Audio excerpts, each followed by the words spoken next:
don't need words. You don't need words. This is my new daily driver. It's a Honda Jazz, in case you haven't recognised it. And it's green. It's very green. In fact, it's sublime green, I think is what you can call it. It is a 2005 54 plate. I believe it's the Sport model, which is a 1.4 DSI. We'll have a look at that in a minute.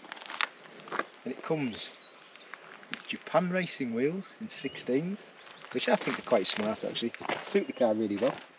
Looks like a little roller skate. Also comes with fantastic boot spoiler, which looks really good as well. And then most importantly, we'll hide this bit here where it's sort of had a bit of an accident. We'll be getting that fixed. It also has like a spoon style back box already on it, which sounds pretty good actually for what it is for a small engine.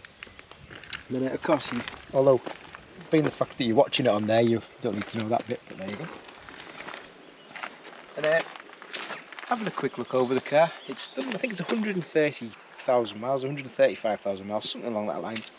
It's the only modifications to it, apart from the wheels, because this is a standard body kit for the Sport model, is it's lowered on I-back lowering springs, so it's completely standard shock absorbers. It does drive reasonably well actually for that. I was very surprised at that. We've taken it away quite a few long journeys and had it loaded up with all sorts. It's been great, to be honest. Really good on fuel. But one of my favourite bits about this car is on the inside.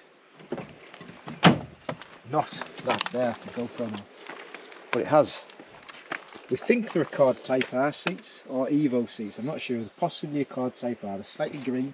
It's a very similar seat to what's in my EP3, the Premier seats, which are brilliant.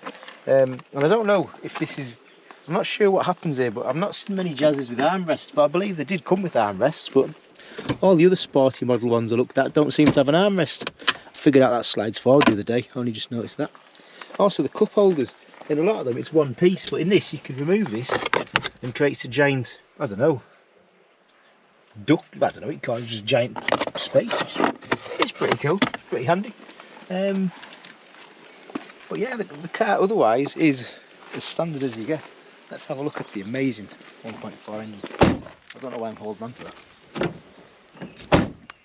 We'll use that in a bit.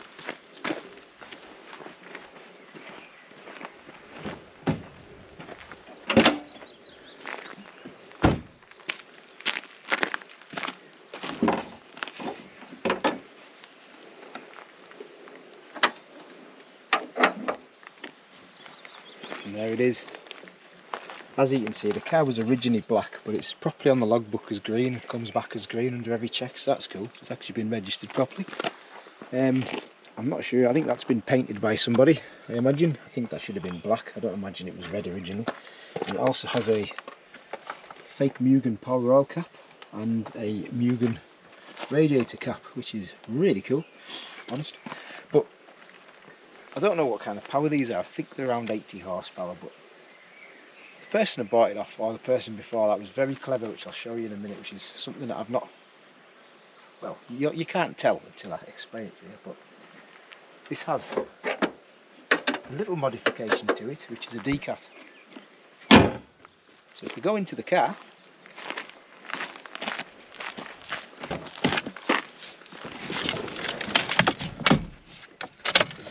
like that, everything's good.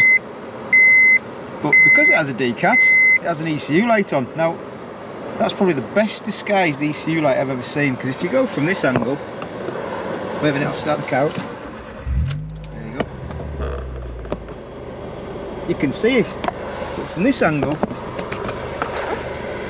you can't see a single thing from there, from the driver's seat. And I think that's probably the best disguised ECU light I've seen for a long time. It's a piece of black tape on there, believe it or not, that's all it is. And you just can't tell. I mean, I know it's there because I've seen it, but you just can't tell. So that is one of the things I need to fix on the car. And the other one is, this doesn't work. So I need to fix that also. Otherwise, it's pretty good. And the fuel consumption, I don't think you can read that on there, but it's 45.6 currently. I've seen that up to 47 and 48, even with the ECU light. That's fantastic, really good. Oh yeah, one last thing is, I'll just shut this door and demonstrate. Oh, it's got electric folding mirrors. For such a small car, that's really handy. I'm well happy with that.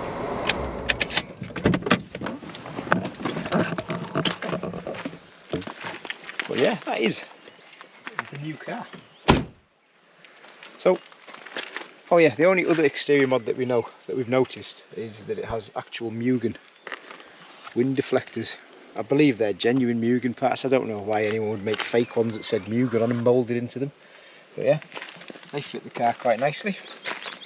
They're open quite good. But yeah, another great feature of these Jazzes is, if you've never seen one before, you probably haven't, is that the seats themselves, when you fold the back seats down, these seats lift up like that, fold your little thing down, they fold flat. So you have a virtually flat boot floor. I mean, that's because it's got a headrest in the way, but it's like completely flat.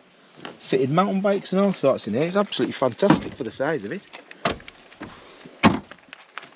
The only problem is with these fancy seats in, you can't fit the headrest in. Well, you can fit the headrest, the rear headrest in, but you can't fold the seat down with it in, whereas you could with standard seats.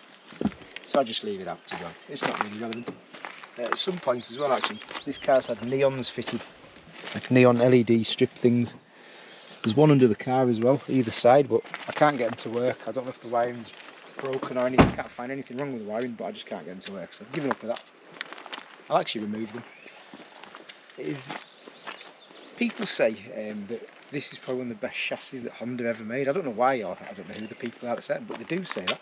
And considering it's just got lowering springs on it, it's very similar to how my EP3 drives, and that's got coilovers and poly bushes and all sorts of stuff on it. But this handles really well. They're only 990 kilos, or just under a ton anyway. But really light little weight car.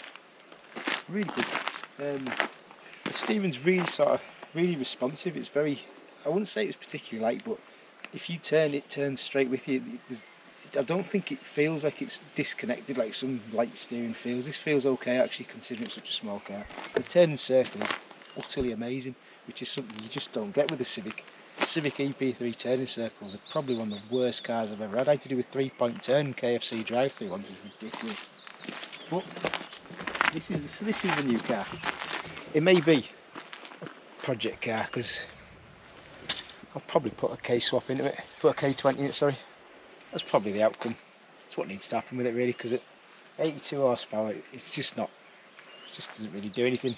Sometimes I have to drop into third to go up a hill, which is to be expected because it's a small car with a small engine, but it needs more power. Everything needs more power, so it'll get more power. That there is a video of my Honda Jazz.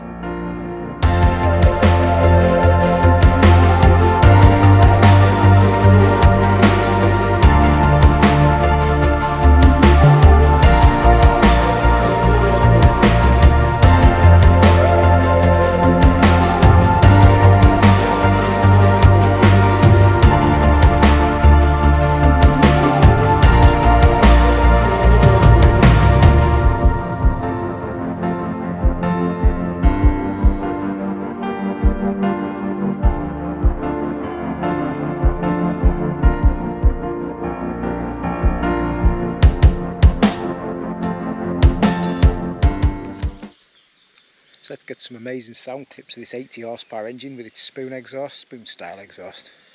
With this little D-cat, it pops and bangs slightly, so let's go and film that for a change. We don't really do cameras stuck on car filming, but it's always a first. It's a Honda Jazz.